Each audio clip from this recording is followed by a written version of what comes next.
Number 41 से देखना है।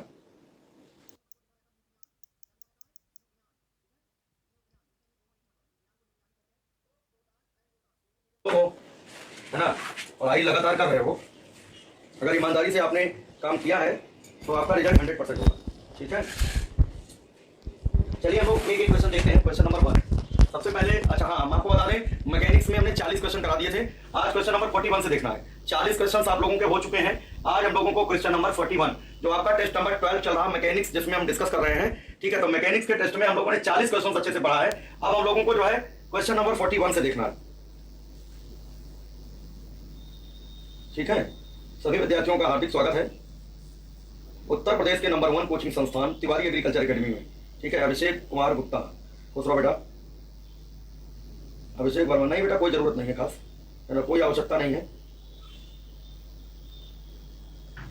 अभय पटेल कह रहे हैं 39 नंबर स्किप था। ठीक है, उसको जो है करा देंगे इसी में लास्ट में, है ना, उसको लास्ट में करा देंगे। अभी बहुत सारे क्वेश्चन हैं, टोटल 80 क्वेश्चन हम लोगों को करने हैं ना। ठीक है, अभी तो 41 नंबर है तो उसको भी करा देंगे। टोटल 80 क्वेश्चन है आप लोगों की किताब में पीछे, वो सारे क्वेश्चन करा दिए जाएंगे, परेशान हो। ठीक है, जो पहले सिंपल वाले हैं पहले वो क्वेश्चन हम लोग करेंगे। ठीक है, हाँ, तो यहाँ पर रासायनिक ऊर्जा ध्वनि ऊर्जा में रूपांतरण उदाहरण है। जो आतिशबाजी होती है उसमें केमिकल्स होता है, उसमें रसायन का उपयोग किया जाता है, रासायनिक पदार्थ होते हैं। ठीक है, जो आतिशबाजी होती है उसमें रासायनिक पदार्थ होते हैं। तो रासायनिक ऊर्जा किसमें बदलती है? जब विस्फोट होता है आवाज उत्पन्न होती है। रासायनिक ऊर्जा से, रासायनिक क्रिया से आवाज पैदा होती है। ठीक है, इस तरीके से जो है हम कहेंगे रासायनिक ऊर्जा को ध्वनि ऊर्जा में कौन परिवर्तन करता है?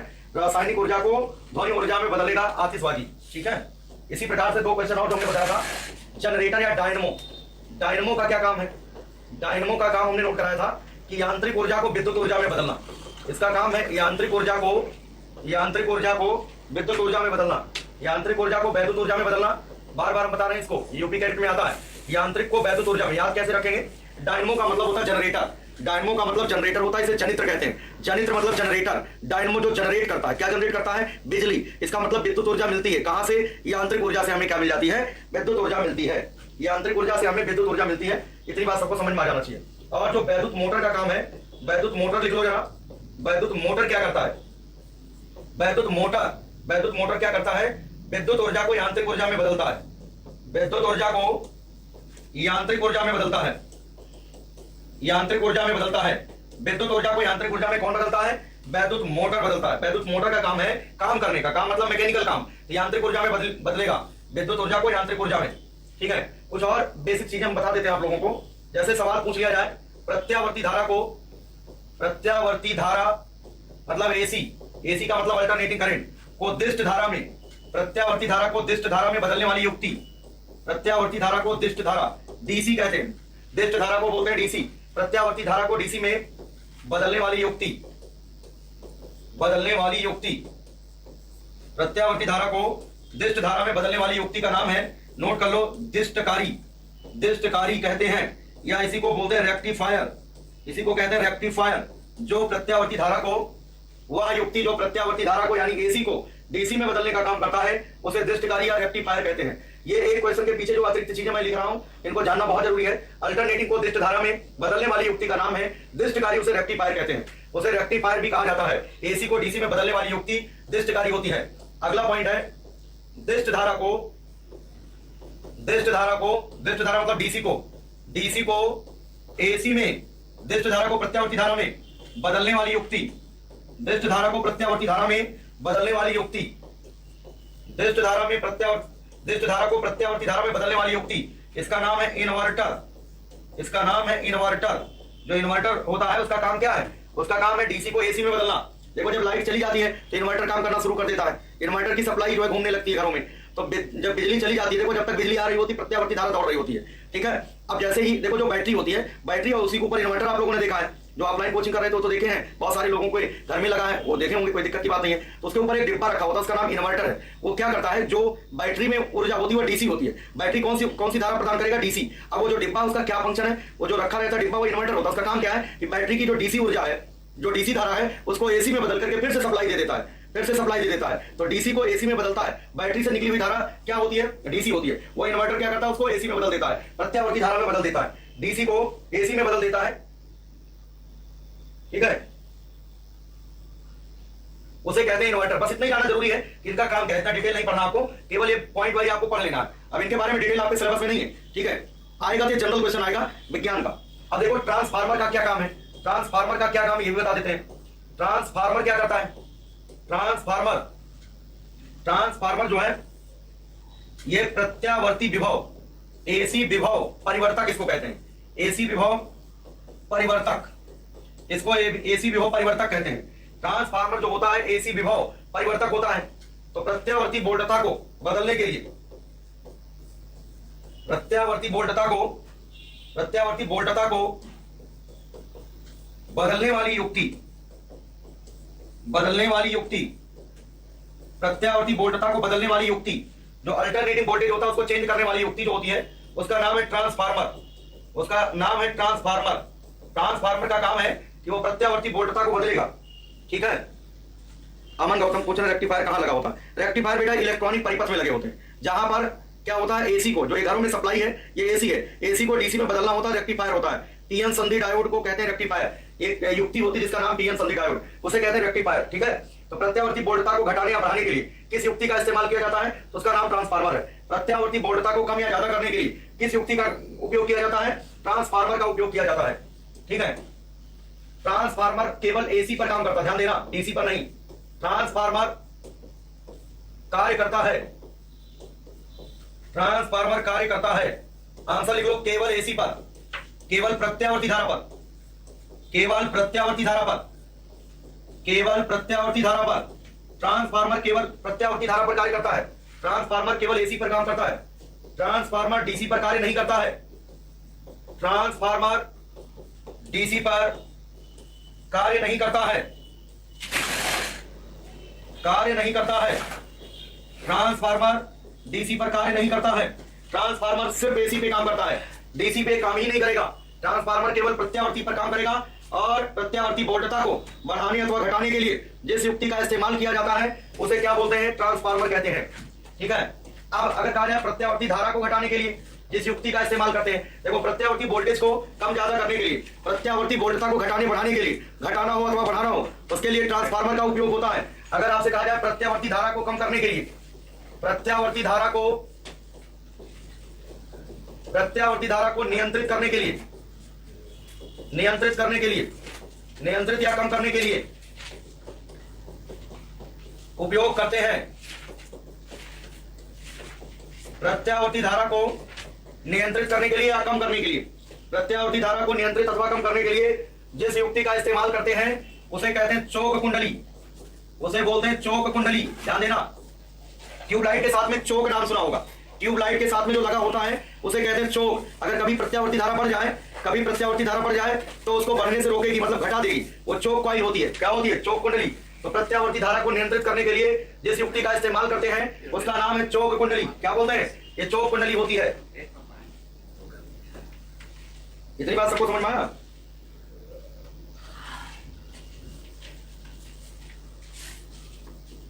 आलोक कुमार आपका कमेंट आ रहा है ना। तो प्रत्यावर्ती धारा को कम करने के लिए जिस युक्ति का इस्तेमाल करेंगे उसे चोक कुंडली कहते हैं। अब एक चीज पूछा जाता है कि ट्रांसफार्मर किस सिद्धांत पे काम करता है, ट्रांसफार्मर किस सिद्धांत पर कार्य करता है। यह सामान्य सवाल है, जनरल क्वेश्चन। किस सिद्धांत पर, जो तुम्हारी किताब में नई चीजें दी गई वो लिखवा है। ट्रांसफार्मर किस सिद्धांत पर कार्य करता है, ट्रांसफार्मर किस सिद्धांत पे काम करता है, अन्योन्य प्रेरण के सिद्धांत पर, अन्योन्य प्रेरण के सिद्धांत पर। ट्रांसफार्मर के सिद्धांत पे काम करता है अन्योन्य प्रेरण के सिद्धांत पर, म्यूचुअल इंडक्शन पर आधारित है। ट्रांसफार्मर अन्योन्य प्रेरण के सिद्धांत पर आधारित है, ट्रांसफार्मर अन्योन्य प्रेरण के सिद्धांत पर आधारित है, ठीक है। चोक कुंडली किस सिद्धांत पर कार्य करती है, चोक कुंडली किस सिद्धांत पर, चोक कुंडली किस सिद्धांत पर कार्य करती है, चोक कुंडली किस सिद्धांत पर कार्य करती है, चोक कुंडली किस सिद्धांत पर कार्य करती है। इसका आंसर है स्वाप्रेरण, इसका आंसर है स्वाप्रेरण। चोक कुंडली किस सिद्धांत पे काम करती है, स्वाप्रेरण। ट्रांसफार्मर के सिद्धांत पर आधारित है अन्योन्य प्रेरण, ट्रांसफार्मर अन्योन्य प्रेरण और जो है चोक कुंडली स्वाप्रेरण, ठीक है। स्वाप्रेरण केवल इतना याद रखना, स्वाप्रेरण और अन्योन्य प्रेरण जानने की जरूरत नहीं है, बस केवल इतना ही पॉइंट क्लियर होना चाहिए, ये याद रखना।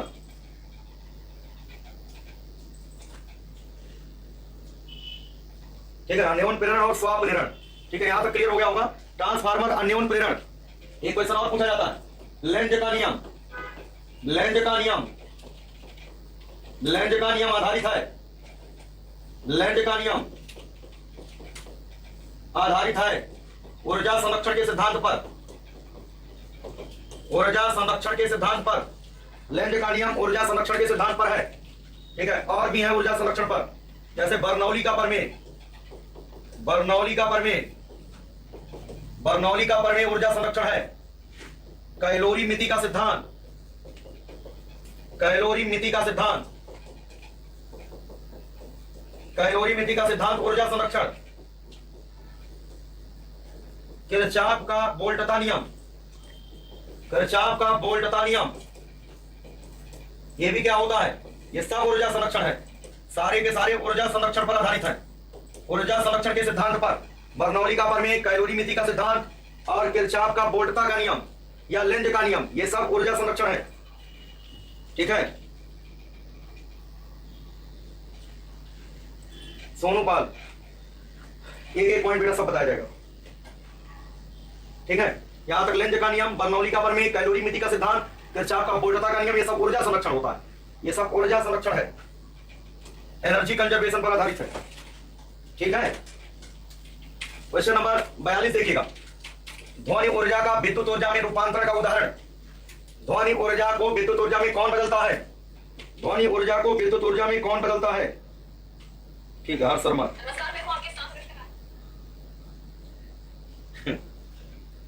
चलो जल्दी से बताओ बराबर।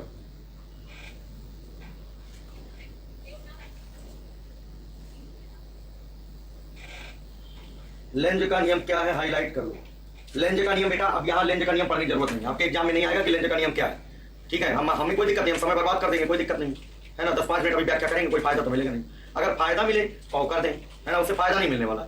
लेंज का नियम बस इतना ही मतलब रखना है कि लेंज का नियम किसके संरक्षण पर आधारित है। यहाँ तक कि एयरफोर्स का पेपर हुआ, अगर तुम लोगों को एयरफोर्स में बैठा देते, ठीक है, तो तुम लोग 25 में 25 करके आते, 25 में 25। समझिए बात कि नहीं, जितना एग्रीकल्चर में पढ़ाते हैं सिर्फ इतना ही एयरफोर्स में आया था, है ना। दाब का बीमा, समझिए बात कि नहीं, सब पूछा जाता है बेसिक चीजें, बल का मात्रक, तो 25 का 25 तुम लोग कर लेते, है ना। तो इसलिए वही पढ़ाया जाता है जो एग्जाम में आता है, फालतू चीजें पढ़ाते ही नहीं। ठीक है, ध्वनि ऊर्जा को विद्युत ऊर्जा में कौन बदलता है, माइक्रोफोन। माइक्रोफोन का काम है, लिख लो, ध्वनि ऊर्जा को विद्युत ऊर्जा में बदलने वाली युक्ति का नाम माइक्रोफोन। और इसका उल्टा, विद्युत ऊर्जा को, विद्युत ऊर्जा को ध्वनि ऊर्जा में बदलने वाली युक्ति, विद्युत ऊर्जा को ध्वनि ऊर्जा में बदलने वाली युक्ति, बदलने वाली युक्ति। ठीक है, इसका नाम लाउड स्पीकर, ये जो पहला option, loud speaker. Loud speaker में जब बोलते हो तो आवाज सुनाई पड़ती है। ठीक है, जब बोलोगे तो क्या होगा, यहां पर आवाज सुनाई पड़ेगी, इसका मतलब विद्युत ऊर्जा वहां पर ध्वनि ऊर्जा में बदलेगी। विद्युत ऊर्जा किसमें बदलती है, ध्वनि ऊर्जा में। लाउड स्पीकर का काम है। ठीक है, यहां समझ में आ गया होगा सभी को।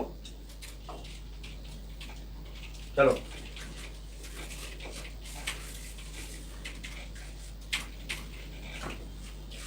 ये क्वेश्चन पीछे वाले करना बहुत जरूरी, जो आपकी किताब में है ना, उनको करना जरूरी है। एक क्वेश्चन अब देखो, जैसे 80 क्वेश्चन है, 80 में 70 तो आसान है, 70 आपके कोर्स के, 10 क्वेश्चन ऐसा जो आपके सिलेबस में नहीं है, अब पीछे पता नहीं कहां से उठा के रख दिया है।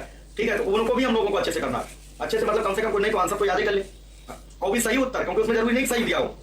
बहुत सारे बच्चे जो है केवल उत्तर याद करते हैं, ऐसा नहीं है, उसका सही उत्तर याद करना जरूरी है। हम कहते हैं जितना पीछे सवाल दिया है उसी में से दे दिया जाए, बच्चे अटक जाएंगे, क्योंकि उसी में आउट ऑफ सिलेबस है बहुत सारी चीजें। असत्य तुला के पलड़े पर कोई वस्तु रखने पर उसका द्रव्यमान W1 आता है, तथा दूसरे पलड़े पर रखने पर W2 आता है, उसका वास्तविक द्रव्यमान बताइए क्या होगा, जल्दी बताओ। ठीक है, ऑप्शन नंबर सी, W बराबर हो जाएगा √W1 गुणे W2। ये सबको याद भी होगा, पहले पढ़ा चुके हैं सब, बहुत सारी चीजें हम लोग पहले भी जान चुके हैं, है ना। देखिए, घड़ी की सेकंड वाली सुई का कोणीय वेग, तो सबसे पहले ये देखो, कोणीय वेग होता है ओमेगा बराबर होता है 2π/T, पहले तो याद रखो, ओमेगा बराबर होता है 2πn। n का मतलब आवृत्ति होता है, n आवृत्ति है, ओमेगा कोणीय वेग, t आवर्तकाल, ओमेगा कोणीय वेग। ठीक है, अब घड़ी के घंटे 3 सुइयां होंगी, जैसे मान लो एक घड़ी है, यहाँ पर घड़ी बना दे रहे हैं। ठीक है, यहाँ पर एक छोटी सुई है, एक उससे बड़ी है और एक सबसे बड़ी है। ये जो सबसे छोटी वाली है घंटे वाली है, ये मिनट वाली है, सेकंड वाली है, घंटे वाली, मिनट वाली, सेकंड वाली। ठीक है, तो तीनों का आवर्तकाल मतलब एक चक्कर पूरा करने में लगा समय, तो घंटे वाली, घड़ी के घंटे वाली सुई का, घड़ी की घंटे वाली सुई का आवर्तकाल, सुई का आवर्तकाल, घंटे वाली सुई का आवर्तकाल, मतलब घंटे वाली सुई एक चक्कर पूरा करने में कितना समय लेगी? 12 घंटे। घड़ी की घंटे वाली सुई का आवर्तकाल कितना हो जाएगा? 12 घंटे हो जाएगा। और अगर कह दिया जाए मिनट वाली सुई का आवर्तकाल, मिनट वाली सुई का आवर्तकाल 1 घंटा होता है। मिनट वाली सुई का 1 घंटा, 1 घंटे में एक चक्कर पूरा करेगी। और जो सेकंड वाली सुई होती है, सेकंड वाली सुई का आवर्तकाल 1 मिनट यानी 60 सेकंड होता है। 1 मिनट मतलब 60 सेकंड। ये तीनों सुइयों के आवर्तकाल पहले याद करिए और नोट भी कर लो प्रॉपर तरीके से। घड़ी के घंटे वाली सुई का आवर्तकाल 12 घंटे, मिनट वाली सुई का आवर्तकाल 1 घंटा और सेकंड वाली सुई का आवर्तकाल 1 मिनट यानी 60 सेकंड होता है। 1 मिनट यानी 60 सेकंड, ठीक है। घड़ी के घंटे वाली सुई का आवर्तकाल 12 घंटे, मिनट वाली सुई का आवर्तकाल 1 घंटा, सेकंड वाली सुई का आवर्तकाल 60 सेकंड या 1 मिनट होता है, ठीक है। पहले तो ये पता होना चाहिए, ठीक है। अब देखो सेकंड वाली सुई का कोणीय वेग बताना है। ओमेगा बराबर होता है 2 पाई अपॉन कैपिटल टी, है ना। ये हो जाएगा 2 pi upon capital T. Second वाली सुई है यहाँ पर 60 सेकंड, आवर्तकाल की जगह 60 सेकंड, 2 से काट दो कितना आएगा? 30। कितना आ जाएगा? पाई बटे 30 रेडियन पर सेकंड, पाई बटे 30 रेडियन पर सेकंड। विकल्प नंबर बी हो जाएगा पाई बटे 30 रेडियन पर सेकंड, ठीक है। इतना आपको पता होना चाहिए। ऑप्शन नंबर कौन सा होगा? बी। अब ये सवाल देखिए हम लोग पढ़ चुके हैं। अभिकेंद्र बल का सूत्र क्या होता है? अभिकेंद्र बल का सूत्र mv स्क्वायर बटे are. mv square upon are होता है या बराबर होता है m r ओमेगा स्क्वायर। वृत्तीय गति में बताया था अभिकेंद्र बल mv स्क्वायर बटे आर भी होता है या m r ओमेगा स्क्वायर भी होता है, ठीक है। अभिकेंद्र त्वरण एसी का जो सूत्र होता है, एक तो ये होता है a बराबर v स्क्वायर पान आर और एक एसी बराबर होता है r ओमेगा स्क्वायर। ये अभिकेंद्र त्वरण है और ये जो दो सूत्र हमने लिखा है इसको अभिकेंद्र बल का सूत्र कहते हैं। mv स्क्वायर पान आर या m r ओमेगा स्क्वायर। बोलो क्या उत्तर होगा? Option number B. Option number B हो जाएगा mv square upon R, mv square upon R होगा। चलिए इसको बताइए। पानी से भरी बाल्टी को ऊर्ध्वाधर वृत्त में तेजी से घुमाने पर पानी नहीं गिरता है। अगर ऊर्ध्वाधर में बाल्टी को घुमाएंगे जब बाल्टी ऐसे हो जाती फिर भी पानी नहीं गिरता, क्योंकि उस पर अपकेंद्र बल लगता है। अपकेंद्र बल की वजह से अपकेंद्र बल जो है बाल्टी के पानी को बाल्टी की तली में ऊपर की ओर खींचे हुए होता है, उसे अपकेंद्र बल कहते हैं। अपकेंद्र बल एक काल्पनिक बल होता है जिसकी दिशा अभिकेंद्र बल के विपरीत होती है। अभिकेंद्र बल त्रिज्यीय अंदर की ओर होता है, अपकेंद्र बल बाहर की ओर होता है। अभिकेंद्र बल और अपकेंद्र बल के बीच का कोण 180 अंश होता है। ये अपकेंद्र बल हो जाएगा। अपकेंद्र बल जो होता है वो एक काल्पनिक बल होता है। अपकेंद्र बल काल्पनिक बल है। इसका बताओ। एक सरल आवर्त दोलन का तात्कालिक विस्थापन x बराबर a cos omega t plus pi by 4 है, ठीक है। पूछा गया है किस समय पर इसकी चाल अधिकतम होगी, किस समय पर इसकी चाल अधिकतम होगी, ये बताना है। चाल अधिकतम कब होगी? ये भी एक तरीके से बाहर का सवाल है, आपकी किताब का नहीं है, कहने का मतलब आपके कोर्स का नहीं है, पीछे दिया गया है। इसमें बताओ कितने लोगों को आंसर याद है? जिन्होंने पीछे से रिवीजन किया होगा उनको तो याद होगा।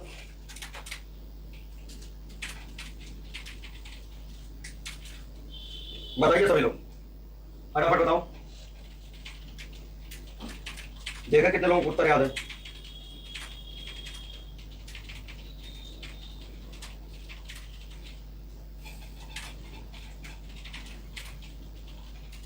मिसाल का अलग आंसर आ रहा है, रुचि पटेल का अलग है, मोन्टू का अलग है।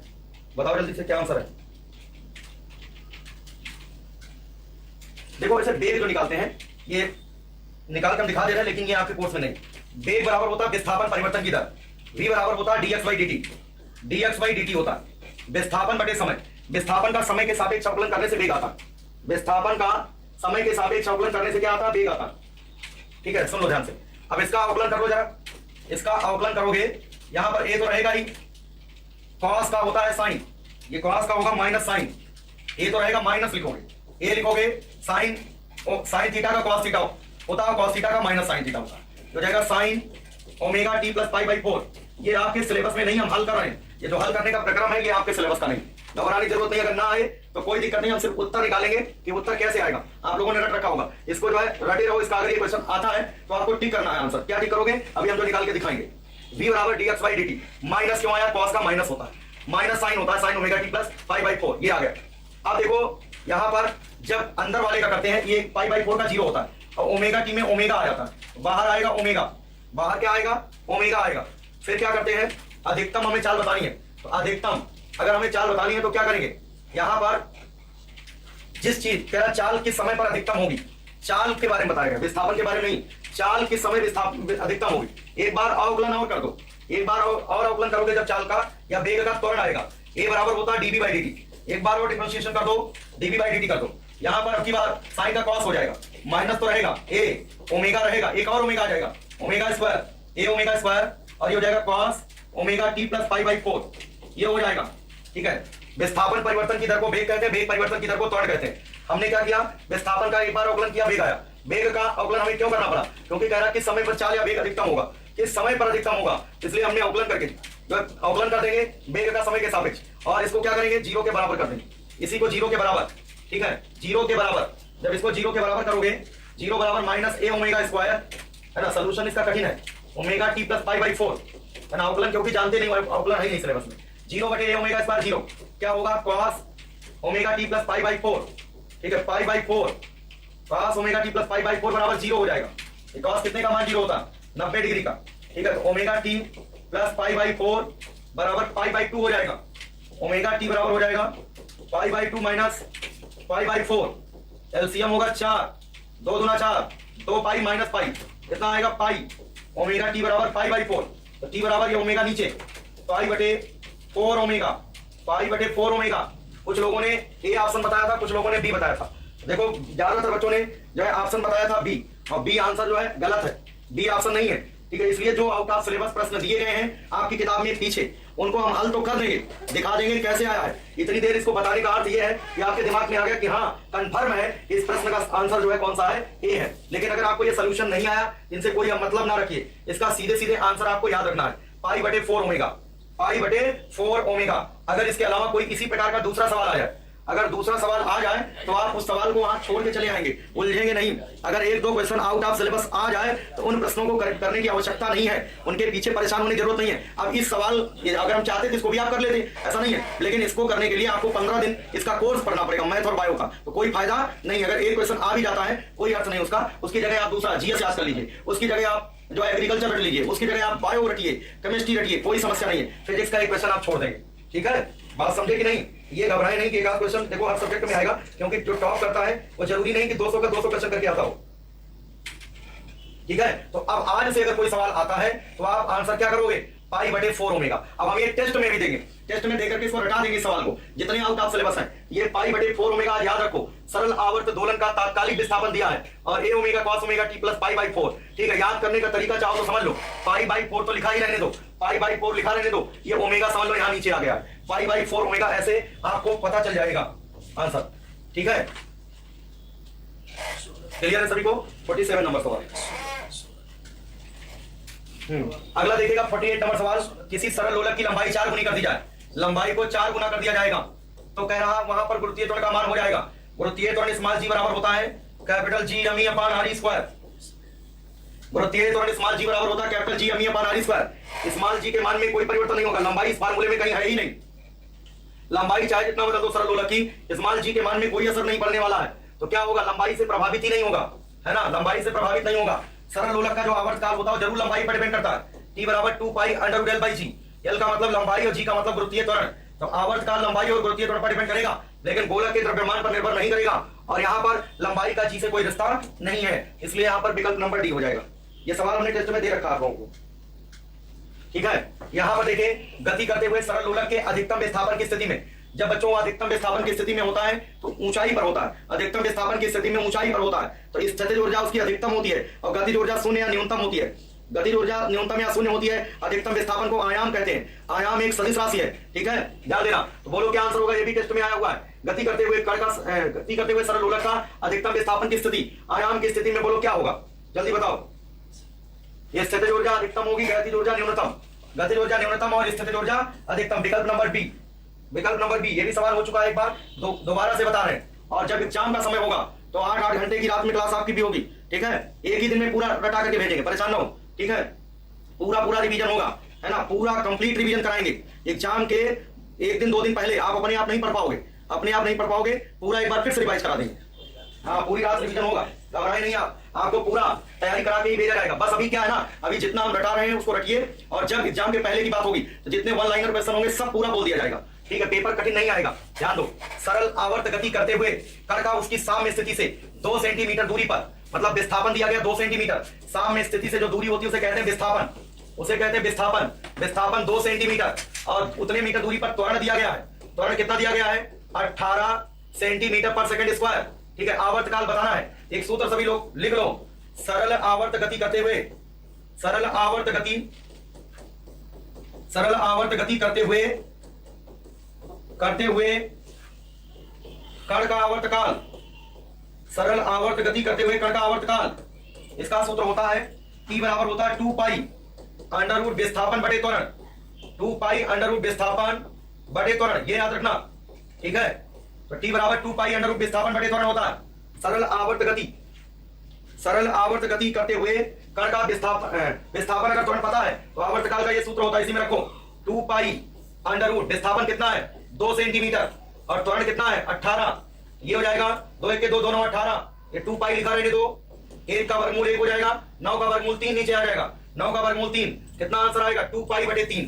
क्या सूत्र लगाया 2 पाई अंडर रूट विस्थापन बटे त्वरण, ये भी आपके किताब में नहीं है, केवल सरल लोलक का आवर्तकाल का सूत्र है T बराबर 2 pi under root L G. अब वो जानना चाहता है कि तुम इस सवाल को कर पाओगे कि नहीं। T बराबर 2 पाई अंडर रूट एल बटे जी, एल को विस्थापन समझ लेना, जी को त्वरण समझ लेना, एल का मान रख दो वही विस्थापन और जी का मान त्वरण रख दो, उत्तर आ जाएगा 2 पाई बटे 3। इसका आंसर क्या होगा बी, इसका न्यूमेरिकल है, ऑप्शन नंबर बी हो जाएगा 2 पाई अंडर रूट विस्थापन बटे त्वरण।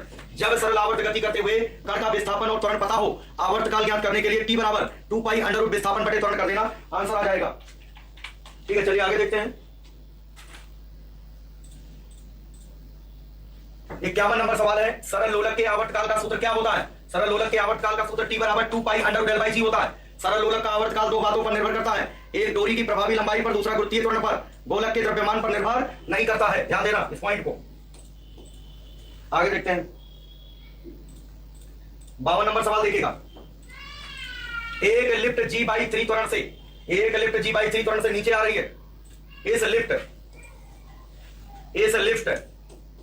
यहां पर लिफ्ट होगा, इस लिफ्ट में एल लंबाई के सरल लोलक का आवर्तकाल, देखो जब लिफ्ट नीचे आती है, लिफ्ट का नीचे आते समय ये याद रखना, लिफ्ट का नीचे आते समय प्रभावी गुरुत्वीय त्वरण, लिफ्ट का पहले पॉइंट नोट करो, लिफ्ट का नीचे आते समय प्रभावी गुरुत्वीय त्वरण होता है, ठीक है, G माइनस ए, ये सूत्र होता है। लिफ्ट का नीचे आते समय प्रभावी गुरुत्वीय त्वरण, जब लिफ्ट ए त्वरण से नीचे आएगी तो प्रभावी गुरुत्वीय त्वरण होता है G माइनस ए, ठीक है। लिफ्ट का ऋतिक सिंह, नहीं बेटा ऊपर भी सेंटीमीटर में है नीचे भी सेंटीमीटर में है, इसलिए नहीं बदलेगा, ठीक है। ऊपर भी सेंटीमीटर में था विस्थापन और नीचे भी सेंटीमीटर प्रति सेकंड स्क्वायर में था, इसलिए नहीं बदला था, ठीक है। लिफ्ट का नीचे आते समय प्रभावी गुरुत्वीय त्वरण G माइनस ए, और लिख लो ऊपर जाते समय, लिफ्ट का ऊपर जाते समय, लिफ्ट का ऊपर जाते समय प्रभावी गुरुत्वीय त्वरण होता है G प्लस ए, ऊपर जाते समय G प्लस ए होता है, नीचे आते समय G माइनस ए होता है। प्रभावी गुरुत्वीय त्वरण ऊपर जाते समय G प्लस ए, नीचे आते समय G माइनस ए, ये पहली बात, ये कहानी पता होना चाहिए। अब देखो यहां पर लिफ्ट G बाई 3 त्वरण से नीचे आ रही, G बाई 3 का मान, इसका मतलब ए है, जिस त्वरण से लिफ्ट नीचे आती है उसे ए कहते हैं, तो प्रभावी गुरुत्वीय त्वरण का मान कितना हो जाएगा G माइनस ए, और ए की जगह G बाई 3 हो जाएगा, G बाई 3 हो जाएगा, ये 3G माइनस G कितना 2G by 3, 3G minus G 2G by 3, ठीक है। ए त्वरण से नीचे आ रही है, G माइनस ए होगा, G माइनस ए फार्मूला लगाया गया यहाँ पर, नीचे आते समय त्वरण G माइनस ए, G की जगह G, एक की जगह G बाई 3, आ गया उत्तर इतना। आवर्तकाल T बराबर 2 pi under root L upon G, G की जगह क्या रखोगे, ये रखो 2G बाई 3, 2G बाई 3 रख दो, 3 यहां चला जाएगा तो कितना होगा 2 pi under root 3L upon 2G, ठीक है। ये भी आवर्तकाल हो जाएगा, T बराबर 2 pi under root 3L upon 2G, 3L upon 2G, जितने लोगों ने सी ऑप्शन बताया बिल्कुल सही है, 3L अपॉन 2G, ठीक है। ये भी आउट ऑफ सिलेबस ही है वास्तव में, ऐसे भी सवाल जो है, ऐसे अभी तक आया नहीं है सवाल, लेकिन अगर आ जाए तो इस सवाल को ध्यान रखना क्योंकि आपकी किताब में पीछे है, ठीक है। ये जो भी टिपिकल चीजें हैं वो हम बता दे रहे हैं। G माइनस क्या होगा, G माइनस G बाई 3, तो 3G minus G 2G by 3 हो जाएगा, तो T बराबर 2 pi under root L by g होता है, एल बाई जी की जगह 2G बाई 3, 3 ऊपर चला जाए 3L अपॉन 2G, ठीक है। इसके बाद 53 नंबर सवाल, 53 नंबर देखिए, 53 नंबर,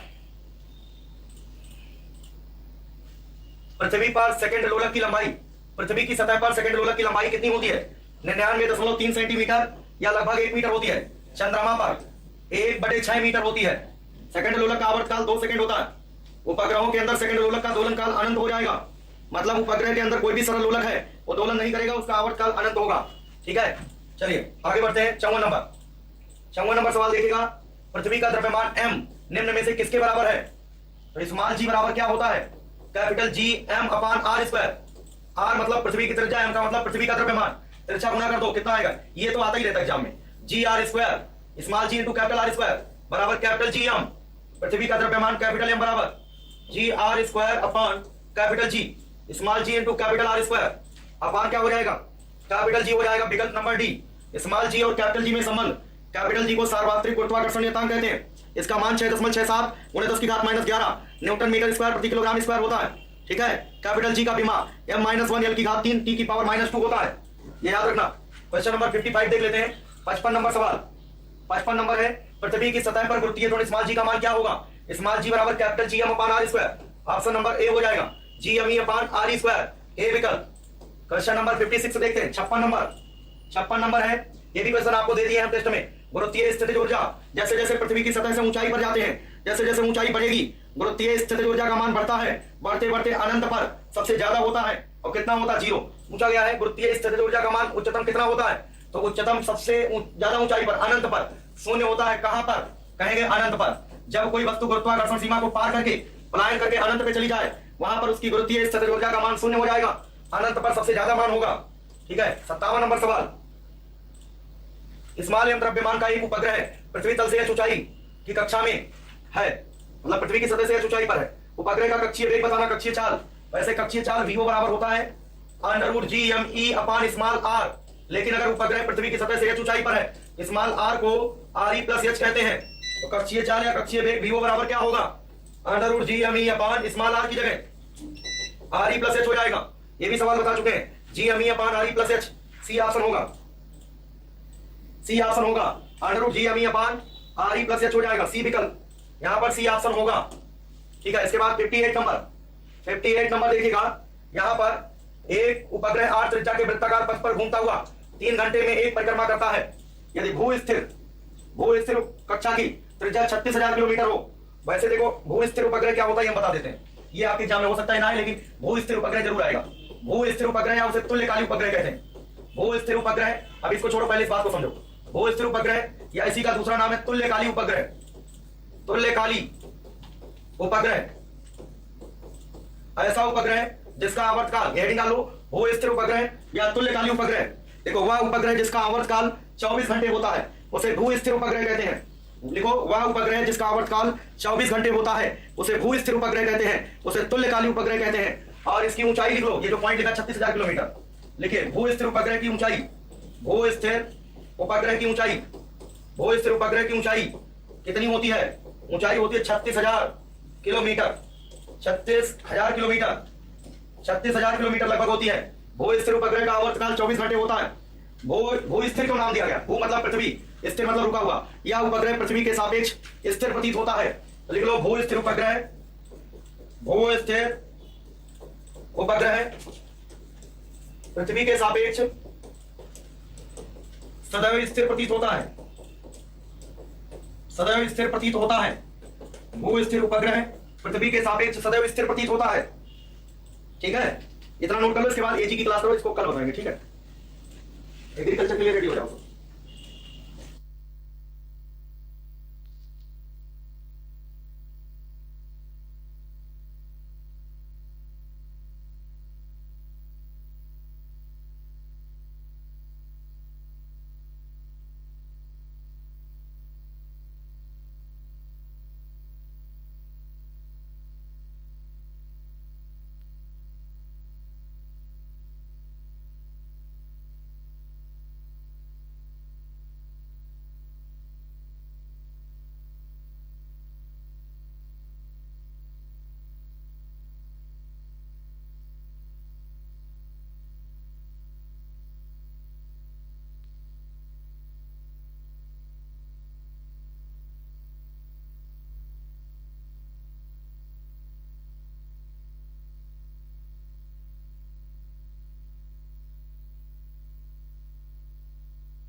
हमने आप सबको बताया था क्या, ओनियन कल्टीवेशन या प्याज की खेती के बारे में।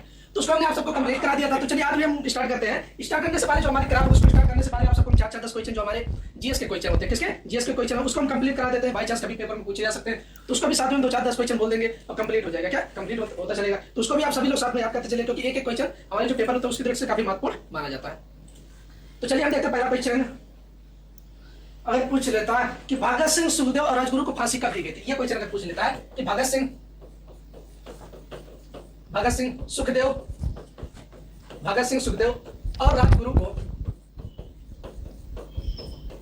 सुखदेव और राजगुरु को, फांसी कब दी गई थी, तो ये क्वेश्चन पूछा जा सकता कभी कभी। और पूछा जाता कि भगत सिंह, सुखदेव और राजगुरु को फांसी कब दी गई थी। तो भगत सिंह, सुखदेव और राजगुरु को फांसी कब दी गई थी, ये हमारा हो जाएगा 23 मार्च 1931 को दिया गया था। कब दिया गया था, 23 मार्च 1931 को। अब देखो 23 मार्च 1931 को एक दिवस में मनाया जाता है जिसे बोला जाता है शहीद दिवस।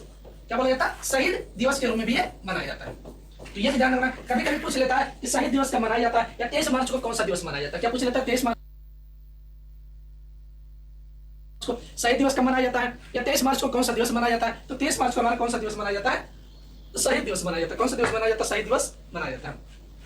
तो ये क्वेश्चन है, भगत सिंह, सुखदेव और राजगुरु, क्या हो जाएगा, भगत सिंह, सुखदेव और राजगुरु को फांसी कब दी गई थी। तो 23 मार्च 1931 को दिया गया था। कब दिया गया था, 23 मार्च 1931 को दिया गया था। उसका देखो जो दिवस हमारे कुछ जो होते हैं दिवस पूछे जाते हैं। क्या दिवस पूछे जाते हैं, जैसे अगर पूछ लेता कि ओजोन परत संरक्षण दिवस कब मनाया जाता है, ओजोन परत संरक्षण दिवस, ओजोन परत संरक्षण दिवस कब मनाया जाता है। तो ओजोन परत संरक्षण दिवस अगर पूछ लेगा तो 16 सितंबर को मनाया जाता है। कब मनाया जाता है, 16 सितंबर को मनाया जाता है। तो ये भी क्वेश्चन ध्यान रखना। अगर पूछ लेता है कि ओजोन परत संरक्षण दिवस कब मनाया जाता है, तो ओजोन परत संरक्षण दिवस हमारा कब मनाया जाता है, 16 सितंबर को मनाया जाता है। कब मनाया जाता है, 16 सितंबर को मनाया जाता है। अगर पूछ लेता अंतरराष्ट्रीय महिला दिवस कब मनाया जाता है, क्या पूछ लेता अंतरराष्ट्रीय महिला दिवस, अंतरराष्ट्रीय महिला दिवस कब मनाया जाता है। तो अंतरराष्ट्रीय महिला दिवस कब मनाया जाता है, 8 मार्च को मनाया जाता है। कब मनाया जाता है, 8 मार्च को। तो ये भी ध्यान रखना। अगर पूछ लेता कि अंतरराष्ट्रीय महिला दिवस कब मनाया जाता है, तो अंतरराष्ट्रीय महिला दिवस मनाया जाता है जो 8 मार्च को। तो अगर पूछ लेता किसान दिवस कब मनाया जाता है, हाँ ये भी क्वेश्चन कई बार पूछा गया है कि किसान दिवस कब मनाया जाता है। तो किसान दिवस जो मनाया जाता है 23 दिसंबर को मनाया जाता है। कब मनाया जाता है, 23 दिसंबर को मनाया जाता है। क्या पूछ लेता है, किसान दिवस। तो किसान दिवस अगर पूछ लेगा तो किसान दिवस कब मनाया जाता है, 23 दिसंबर को। तो ये भी नोट कर लेना कि किसान दिवस कब मनाया जाता है। तो किसान दिवस कब मनाया जाता है, 23 दिसंबर को किसान दिवस मनाया जाता है। किसके, चौधरी चरण सिंह के जन्मदिन के उपलक्ष्य में, किसके, चौधरी चरण सिंह के जन्मदिन के उपलक्ष्य में मनाया जाता है। तो ये भी क्वेश्चन ध्यान रखना, किसान दिवस कब मनाया जाता है, 23 दिसंबर को। उसके बाद एक अभी आप सबको पता है जो कि जो जनसंख्या नियंत्रण पर कानून बना है हमारे उत्तर प्रदेश में। कहां पर नियम लागू हुआ, उत्तर प्रदेश में यह नियम लागू हुआ है कि जनसंख्या नियंत्रण। तो जनसंख्या दिवस कब मनाया जाता है, अगर पूछ लेता है जनसंख्या दिवस, तो जनसंख्या दिवस जो कब मनाया जाता है, तो 11 जुलाई को मनाया जाता है। कब मनाया जाता है, 11 जुलाई को मनाया जाता है। तो ये भी ध्यान रखना कि अगर पूछ लेता है जनसंख्या दिवस कब मनाया जाता है, तो जनसंख्या दिवस हमारा मनाया जाता है 11 जुलाई को मनाया जाता है। कब मनाया जाता है, 11 जुलाई को मनाया जाता है। तो पहला क्वेश्चन ये कि जनसंख्या दिवस कब मनाया जाता है, 11 जुलाई को। ओजोन परत संरक्षण दिवस कब मनाया जाता है, 16 सितंबर को मनाया जाता है। कब मनाया जाता है, 16 सितंबर को मनाया जाता है। अंतरराष्ट्रीय महिला दिवस कब मनाया जाता है, तो अंतरराष्ट्रीय महिला दिवस जो मनाया जाता है 8 मार्च को मनाया जाता है। कब मनाया जाता है, 8 मार्च को मनाया जाता है। किसान दिवस कब मनाया जाता है, तो 23 दिसंबर को मनाया जाता है। कब मनाया जाता है, किसान दिवस कब मनाया जाता है, तो 23 दिसंबर को मनाया जाता है। तो ये क्वेश्चन पूछा जाता है दिवस के रूप में, एक आध क्वेश्चन कभी ना कभी जरूर पूछ सकता है। तो इससे आप सबको बाकी काफी दिवस है उसको एक बार हम आप सबको बता देंगे। हमने बता दिया कि भगत सिंह, सुखदेव और राजगुरु को फांसी कब दी गई थी। तो भगत सिंह, सुखदेव और राजगुरु को जो फांसी दी गई थी 23 मार्च 1931 को। कब दी गई थी, 23 मार्च 1931 को, जो जिसे यानी शहीद दिवस के रूप में मनाया जाता है। किस रूप में, शहीद दिवस के रूप में मनाया जाता है। तो अब आ जाता है कि दिल्ली चलो, तो अब तुम मुझे खून दो मैं तुम्हें आजादी दूंगा, ये नारा किसने कहा। तो पूछा भी जा सकता है कि दिल्ली चलो, दिल्ली चलो, और कहा तुम मुझे खून दो, तुम मुझे खून दो मैं तुम्हें आजादी दूंगा, तुम मुझे खून दो मैं तुम्हें आजादी दूंगा, तो तुम मुझे खून दो मैं तुम्हें आजादी दूंगा, ये नारा किसने दिया था। तो नेताजी सुभाष चंद्र बोस ने। किसने दिया था, नेताजी सुभाष चंद्र बोस ने। सुभाष चंद्र बोस ने। तो ये ध्यान रखना कि तुम मुझे खून दो मैं तुम्हें आजादी दूंगा, ये किसने कहा था, तो नेताजी सुभाष चंद्र बोस ने। किसने कहा था, नेताजी सुभाष चंद्र बोस ने। ये क्वेश्चन हो गया। उसके बाद अगला क्वेश्चन पूछ लेता कि भारत का नेपोलियन किसे कहा जाता है। ये क्वेश्चन काफी महत्वपूर्ण है। भारत का नेपोलियन किसे कहा जाता है, भारत का नेपोलियन। तो भारत का नेपोलियन किसे कहा जाता है, समुद्रगुप्त को कहा जाता है। किसे, समुद्रगुप्त को कहा जाता। तो ये भी क्वेश्चन ध्यान रखना। और पूछ लेता कि भारत का नेपोलियन किसे कहा जाता, तो भारत का नेपोलियन किसे कहा जाता, समुद्रगुप्त को कहा जाता। वास्को डी गामा भारत कब आया था, 1498। अगर ये क्वेश्चन पूछ लेता कि वास्को डी गामा भारत कब आया था, वास्को डी गामा भारत कब आया था, तो वास्को डी गामा भारत कब आया था, 1498 में आया था। कब आया था, 1498 में आया था। तो ये भी क्वेश्चन ध्यान रखना। अगर पूछ लेता कि वास्को डी गामा भारत कब आया था, तो वास्को डी गामा भारत कब आया था, 1498 में आया था। कब आया था, 1498 में। भारत का नेपोलियन किसे कहा जाता, समुद्रगुप्त को कहा जाता। किसे कहा जाता, समुद्रगुप्त को कहा जाता। उसका अगर हम देख लेते हैं कुछ क्वेश्चन, हमारे महत्वपूर्ण क्वेश्चन, उसको हम देख लेते हैं। अगर पूछ लेता है कि इस्लाम धर्म का संस्थापक किसे माना जाता है, इस्लाम धर्म के संस्थापक, क्या पूछ लेता है कि इस्लाम धर्म के संस्थापक किसे माना जाता है, तो हजरत मोहम्मद साहब को माना जाता है। किसे, हजरत मोहम्मद साहब को। तो इस्लाम धर्म के संस्थापक किसे माना जाता है, इस्लाम धर्म के संस्थापक, तो इस्लाम धर्म के जो संस्थापक माना जाता है हजरत मोहम्मद साहब को, हजरत मोहम्मद साहब को। तो ये भी ध्यान रखना। अगर पूछ लेता कि इस्लाम धर्म के संस्थापक किसे माना जाता है, तो इस्लाम धर्म के संस्थापक किसे माना जाता है, हजरत मोहम्मद साहब को माना जाता है। किसे माना जाता है, हजरत मोहम्मद साहब को माना जाता है। अब अगर कोई चला जाता है कि हजरत मोहम्मद साहब का जन्म कहां पर हुआ था, यानी हजरत मोहम्मद साहब का जन्म,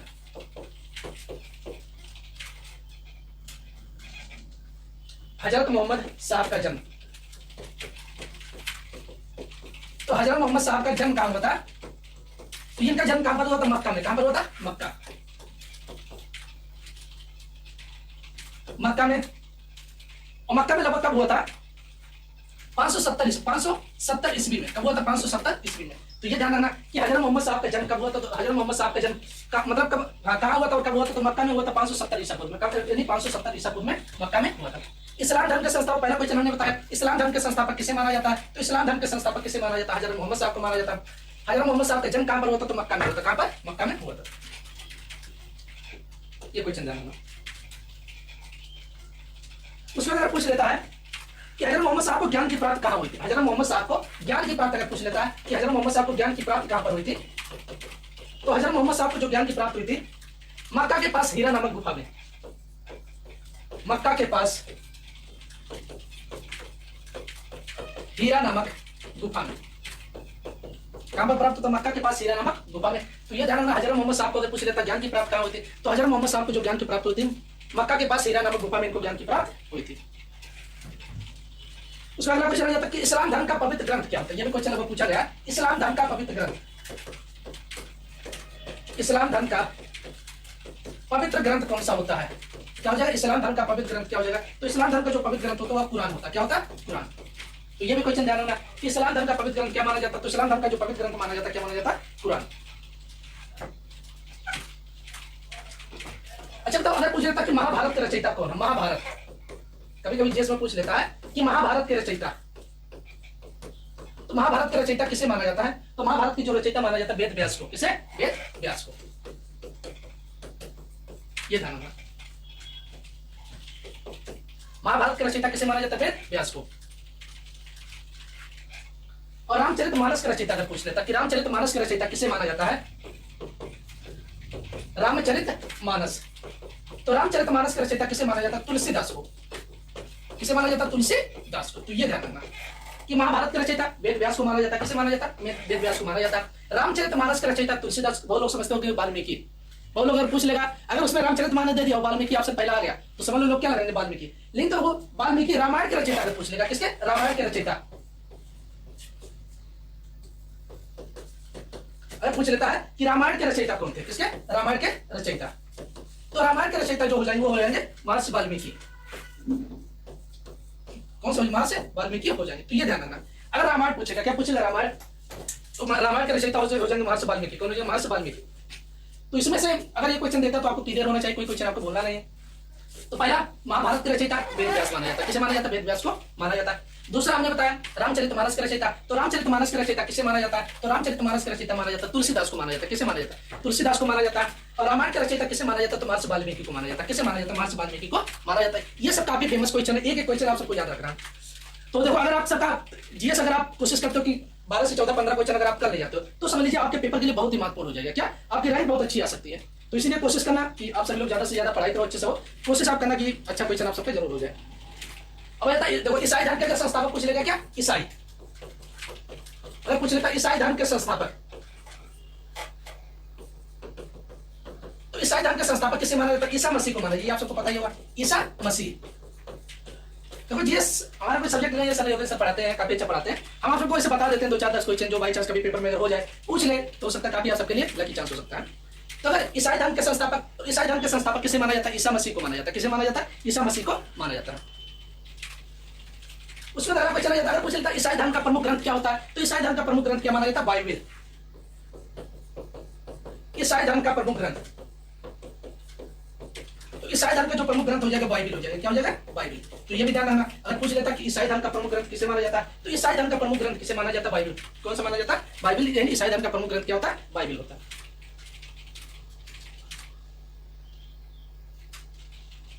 ये क्वेश्चन पूछा जाता है कि ईसा मसीह के प्रथम 2 शिष्य कौन से थे? ये क्वेश्चन पूछा जाता है, ईसा मसीह के प्रथम 2 शिष्य कौन से थे? प्रथम 2 शिष्य, ये क्वेश्चन ध्यान रखना अगर पूछ लेता है कि ईसा मसीह के प्रथम 2 शिष्य कौन थे, तो एंड्रूस एवं पीटर थे। कौन से थे? एंड्रूस एवं पीटर। तो ये क्वेश्चन ध्यान रखना, ये काफी महत्वपूर्ण क्वेश्चन कई बार पूछा गया कि ईसा मसीह के प्रथम 2 शिष्य कौन थे, तो एंड्रूस एवं पीटर थे। कौन से थे? एंड्रूस एवं पीटर। तो ये क्वेश्चन आप जरूर ध्यान रखना। उसमें अगला क्वेश्चन आ जाता है कि ईसा मसीह को सूली पर किसने चढ़ाया था? ये भी क्वेश्चन वो पूछा गया। ईसा मसीह को सूली पर किसने चढ़ाया था? किस पर? सूली पर किसने चढ़ाया था? तो ईसा मसीह को सूली पर किसने चढ़ाया था? पोर्टियस ने। किसने? पोर्टियस ने। तो ये मेरा आज का जो जीएस का क्वेश्चन था, मैंने आप सबको 4-10 क्वेश्चन कंप्लीट करा दिया है कि महाभारत के रचयिता वेद व्यास हो जाएंगे, रामायण के रचयिता हमारे कौन हो जाएगा? वाल्मीकि, और रामचरितमानस के रचयिता किसे माना जाता है? तो तुलसीदास को माना जाता है। किसे माना जाता है? तुलसीदास को माना जाता है। ईसाई धर्म के संस्थापक किसे माना जाता है? ईसा मसीह को माना जाता है। किसे माना जाता है? ईसा मसीह को। ईसाई धर्म का प्रमुख ग्रंथ कौन सा होता है? तो बाइबिल हो जाता है। क्या हो जाता है? ईसाई धर्म का प्रमुख ग्रंथ क्या हो जाएगा? बाइबिल हो जाएगा। ईसा मसीह का प्रमुख यहाँ प्रथम 2 शिष्य कौन थे? तो ईसा मसीह के प्रमुख 2 शिष्य थे, एंड्रोस एवं पीटर थे। कौन से थे? एंड्रोस एवं पीटर। उसका ईसा मसीह को सूली पर किसने चढ़ाया था? तो ईसा मसीह को सूली पर किसने चढ़ाया था? तो पोर्टियस ने इनको सूली पर चढ़ाया था।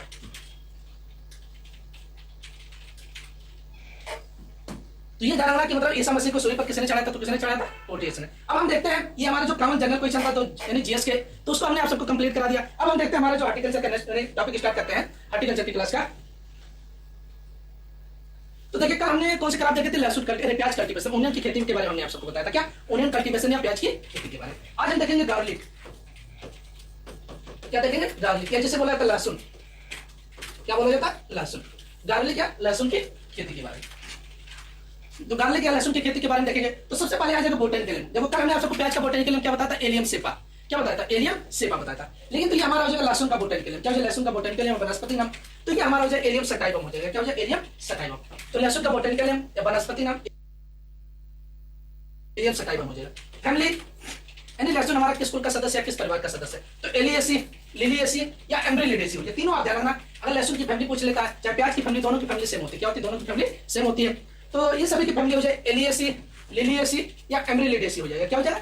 एलियेसी, लिलियेसी या एम्ब्रिलिडेसी हो जाएगा। तो ये ध्यान रखना कि लहसुन का बोटेनिकल नेम एलियम सटाइवम हो जाएगा। क्या हो जाएगा? एलियम सटाइवम हो जाएगा। फैमिली हमारा जो फैमिली आपको कौन सा हो जाएगा? एलियेसी हो जाएगा, लिलियेसी हो जाएगा, एम्ब्रिलिडेसी हो जाएगा। क्या हो जाएगा? एलियेसी हो जाएगा, लिलियेसी या एम्ब्रिलिडेसी हो जाएगा। क्रोमोसोम नंबर या गुणसूत्र की संख्या अगर पूछ लेता कि क्रोमोसोम नंबर या गुणसूत्र की संख्या कितनी होती, तो 16 हो जाएगा। कितना हो जाएगा? 16 होता है। तो लहसुन का बोटेनिकल नेम एलियम सटाइवम। प्याज का अगर पूछेगा तो एलियम सेपा हो जाएगा। क्या हो जाएगा? एलियम सेपा हो जाएगा। लहसुन की फैमिली जो हो जाएगा एलियेसी, लिलियेसी या एम्ब्रिलिडेसी हो जाएगा। ओरिजिन प्लेस है, उत्पत्ति स्थान जो है, सॉरी यहाँ पर क्रोमोसोम नंबर रहेगा। ये ध्यान रखना, क्रोमोसोम नंबर, इसको आप जरूर ध्यान रखना। ओरिजिन प्लेस रहेगा, क्रोमोसोम नंबर यानी गुणसूत्र की संख्या रहेगा। सॉरी, इसको ध्यान रखना कि क्रोमोसोम नंबर इसमें हो जाएगा 16 हो जाएगा। कितना हो जाएगा? इसमें गुणसूत्र की संख्या जो होती है कितना होता है? 16 होता है। तो क्रोमोसोम नंबर या गुणसूत्र की संख्या ओरिजिन प्लेस नहीं रहेगी। क्या? गुणसूत्र की संख्या इसमें कितना होती है? तो 16 हो जाएगा। कितना हो जाएगा? 16। अब हम आगे देखते हैं नेक्स्ट क्वेश्चन। अब देखो पहला आ जाता है फल का प्रकार। क्या हो जाएगा? फल का प्रकार। तो लहसुन के जो फल का प्रकार होता है, टाइप ऑफ फ्रूट, तो सीजोकार्प होता है। क्या होता है? सीजोकार्प होता है। तो ये आप ध्यान रखना कि लहसुन के फल का प्रकार अगर पूछ लेगा तो क्या पूछ लेता है? फल का प्रकार, तो सीजोकार्प हो जाएगा। लहसुन के पुष्करम यानी इन्फ्लोरेसेंस या पुष्करम को क्या कहा जाता है? तो अम्बेल कहा जाता है। क्या कहा जाता है? अम्बेल कहा जाता है। देखो गाजर, धनिया, सौंफ, सभी में छत्र के अम्बेल प्रकार का पुष्करम किसमें पाया जाता है? गाजर, धनिया और सौंफ में पाया जाता है। किसमें पाया जाता है? गाजर, धनिया और सौंफ। तो लेकिन तो ये हमारा लहसुन है और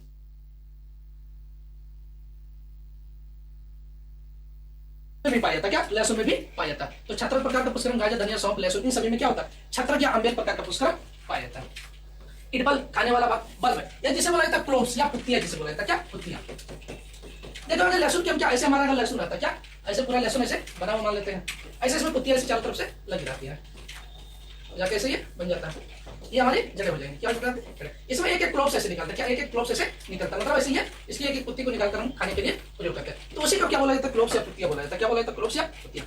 तो लहसुन के फल का प्रकार टाइप ऑफ सीजोकार्प हो जाएगा। लहसुन के पुष्करम अम्बेला 76 प्रकार के पुष्करम लहसुन में पाया जाता है। लहसुन का खाने वाला भाग क्लोव्स, अब जाना क्लोव्स या पत्ती या कभी कभी बल्ब भी दे सकता है, क्या दे सकता है, क्लोव्स या पत्ती या बल्ब भी दे सकता है।